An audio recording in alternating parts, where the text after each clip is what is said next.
Hello everyone, good morning. Welcome back to my YouTube channel Monavir lifestyle. So अभी मेरा 10 तारीख को बर्थडे था और मैंने कम्युनिटी पोस्ट भी लगाई थी और आप लोगों ने ढेर सारी विशेस दी, मुझे बहुत बहुत प्यार दिया। थैंक यू सो मच आप सभी को। आप लोग मेरी यूट्यूब फैमिली हो तो थैंक यू सो मच आप सभी को बहुत बहुत वंस अगेन। और अभी कुछ दिन पहले मैंने आपके साथ एक वीडियो शेयर की थी कि शॉप क्यों बंद कर देते हैं लोग, डीमोटिवेट हो जाते हैं, शॉप नहीं चलती है इस वजह से। तो सबसे मेन रीजन जो शॉप बंद करने का है वो है रेंट। क्योंकि बचत हम बाद में सोचते हैं, हम ये सोचते हैं कि हमारी शॉप का रेंट निकल जाए, बिजली का बिल निकल जाए, बट अगर वो नहीं निकल पाता है, सेल नहीं होता है, तो कोई भी डिमोटिवेट होके शॉप बंद कर देता है। और ज्यादातर लोग जो रेंट पे शॉप लेते हैं वही शॉप बंद करते हैं। जिनकी अपनी शॉप होती है वो लोग शॉप नहीं बंद करते हैं। मैंने ये बहुत लोगों के साथ होते हुए देखा है। और जिन लोगों की अपनी शॉप होती है उनको किसी चीज की टेंशन नहीं होती है, बस बिजली के बिल की टेंशन होती है। और उनको ये होता है कि हम बैठे हैं, खाली घर बैठने से अच्छा हम शॉप में बैठे हैं और जो भी सेल हो रहा है वो सब बचत में ही आता है, तो उनको रेंट की कोई चिंता नहीं होती है।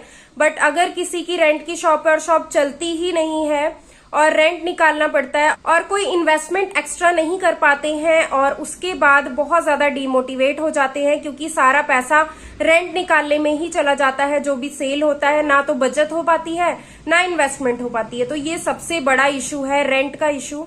तो हम ऐसा क्या करें कि हम आसानी से रेंट निकाल पाए। तो सबसे पहले मैं आपको एक बात बताना चाहती हूँ कि जैसे कि हम इन्वेस्टमेंट करते हैं अपनी शॉप के लिए, जैसे कुछ पैसा हम फर्नीचर में इन्वेस्ट करते हैं, कुछ पैसा हम सामान लाने में इन्वेस्ट करते हैं, कुछ पैसा हम लाइटिंग में इन्वेस्ट करते हैं, कुछ डेकोरेशन में इन्वेस्ट करते हैं।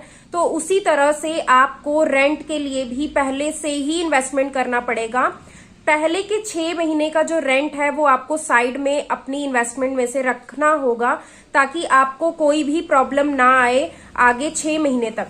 फॉर एग्जाम्पल जैसे मेरी शॉप है और मेरी शॉप का रेंट है 5,000 रुपए। तो जब मैंने अपनी शॉप स्टार्ट की थी तो मैंने 30,000 रुपए एक्स्ट्रा रख लिए थे कि अगर मेरी 6 महीने तक भी दुकान ना चले तो मैं उसका किराया रेगुलर भर पाऊं, ताकि मुझे कोई भी सिरदर्दी ना हो, कोई भी प्रेशर ना हो रेंट का, और मैं अपना पूरा ध्यान इन्वेस्टमेंट में लगा पाऊं। जैसे कि सामान सेल होता है उसके बाद जो भी पैसा होता है वो इन्वेस्टमेंट में लगाऊं और एक्स्ट्रा सामान लेके आऊं, और रेंट का पैसा मैंने जो साइड में रखा हुआ है वही मैं देती रहूं स्टार्टिंग के टाइम पे, ताकि मुझे कोई भी प्रॉब्लम ना आए और मैं अपनी शॉप को और बढ़ा भी सकूं, सामान को और बढ़ा भी सकूं। तो इस तरह से मैंने इन्वेस्टमेंट की थी अपनी शॉप के लिए। और सबसे बड़ी गलती आप लोग ये करते हो, जब अपनी शॉप को ओपन करते हो तो आप काफी महंगी रेंट वाली शॉप ले लेते हो, जैसे कि 10,000 से भी ऊपर रेंट वाली शॉप ले लेते हो, जिससे कि आप नहीं निकाल पाते हो इतना रेंट पर मंथ और बहुत ज्यादा डिमोटिवेट होके शॉप को क्लोज कर देते हो। ना तो आपकी शॉप में उतना सामान होता है कि आप सेल करके इतना आप कमा पाओ, ना आपकी सेल अच्छे से हो पाती है, क्योंकि स्टार्टिंग में आपको बिल्कुल भी एक्सपीरियंस नहीं होता है कि क्या सामान रखना है क्या नहीं रखना है, और फिर आप लोग सोचते हो कि नहीं चल पाएगी शॉप और बंद कर देते हो। तो शुरुआत में आप लोगों को क्या करना है, जब भी आपने शॉप ओपन करनी है तो सबसे सस्ते रेंट वाली शॉप आप लीजिए, जैसे कि 5,000 या उससे कम या ज्यादा से ज्यादा 6,000 तक की शॉप आप ले सकते हो शुरुआत के टाइम पे। उससे ज्यादा महंगी अगर आप शॉप लेते हो तो आपका जो प्रेशर होता है सबसे ज्यादा रेंट पे ही होता है कि रेंट कैसे निकालें।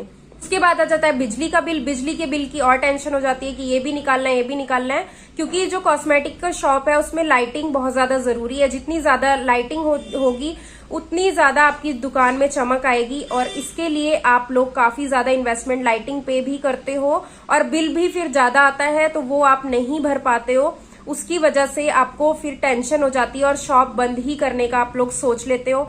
कोई भी इन्वेस्टमेंट करने का नहीं सोच पाते हो कि ग्रो कैसे करें शॉप और सामान कैसे लाएं, शॉप में सामान को कैसे बढ़ाएं।